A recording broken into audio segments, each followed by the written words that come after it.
আহমদুল্লাহ যে শুধু ওয়াজে বক্তব্য করে আর তার বিভিন্ন পেজ থেকে সে কি করে মানুষের কাছ থেকে খয়রাত করে বেড়ায়, খয়রাত করে মূলত চলে।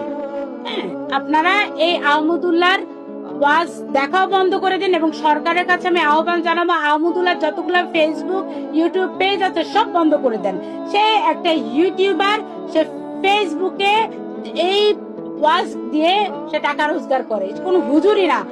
আহমদুল্লাহ যে শুধু ওয়াজে বক্তব্য করে আর তার বিভিন্ন পেজ থেকে সে কি করে মানুষের কাছ থেকে খয়রাত করে বেড়ায়, খয়রাত করে মূলত চলে। হ্যাঁ, আপনারা এই আহমদুল্লাহর ওয়াজ দেখাও বন্ধ করে দিন এবং সরকারের কাছে আমি আহ্বান জানাবো আহমদুল্লাহ যতগুলো ফেসবুক ইউটিউব পেজ আছে সব বন্ধ করে দেন।